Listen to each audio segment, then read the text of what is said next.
Good morning, students. Welcome to your social science class. Students, today again we are going to continue chapter number 11, the Iron Age Civilization. Students, we had discussed in our last class that Iron Age developed after the Bronze Age. So let us see the topic Iron Age Civilization. You all can see, students, the greatest achievement of the Iron Age was in the field of literature. Literature means writing. Literature means, students, writing. Okay. So great poems, dramas, grammar and history were written. So in this period, Iron Age period, some great poems, dramas, grammar and history were written by poets, writers. Writing was not only used to keep the records, but it became a medium for self-expression and communication of ideas. So students, for the writers of Iron Age, writing was not just to maintain the records for that time, but the writers are using the writing for the purpose of expressing their views, and communicating means transforming their views, their ideas from one person to another person, exchanging their ideas from one person to another person. The great thinkers wrote about the injustice that was prevalent in the society. So students, the great thinkers wrote about the injustice, inequality which prevails at that time in the society. This period also saw the development of many religions. So in this period, the Iron Age period, there were many religions which were developed. Remains of some of the ancient civilizations during Iron Age have been found in many parts of the world like Greece, Rome and Iran. So we had studied earlier some ancient civilizations like Harappan civilization, Egyptian civilization and Mesopotamian civilizations. So remains of these ancient civilizations were found in these places. Greece means modern Yunnan, Rome means Italy and Iran. The development of iron helped them to flourish. So the development of iron helped these civilizations to flourish, to develop. Students, let's continue the next page. You all can see the next page.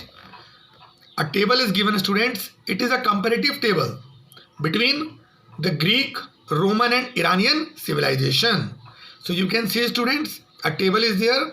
Greek civilization, Roman civilization and Iranian civilizations. We have compared these three civilizations on the basis of religions, occupations and inventions. So you all please try to read it and understand the similarities and differences between these three civilizations. So it's your homework, students. You have to find out, at least try to write it in your copy. You all have to draw this table in your copy.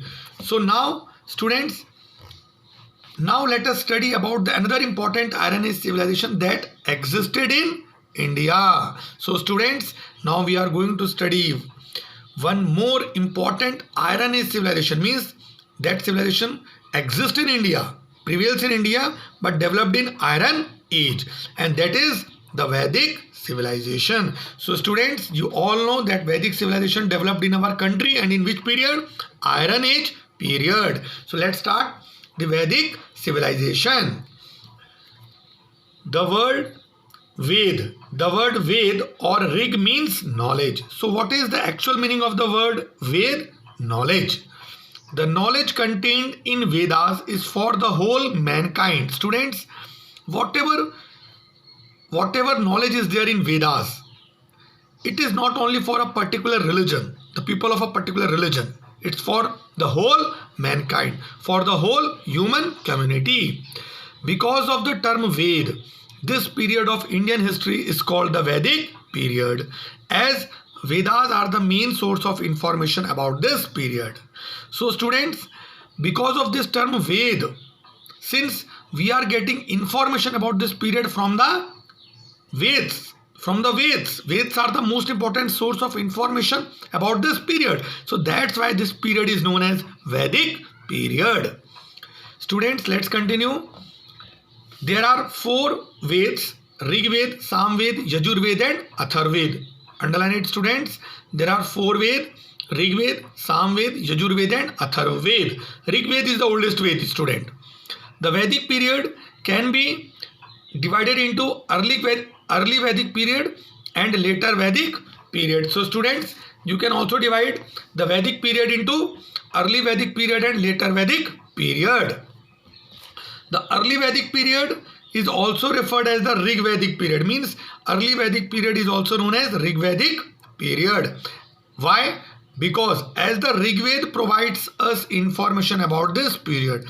So why the early Vedic period is also known as Rig Vedic period? Because we got information about early Vedic period from the Rig Ved.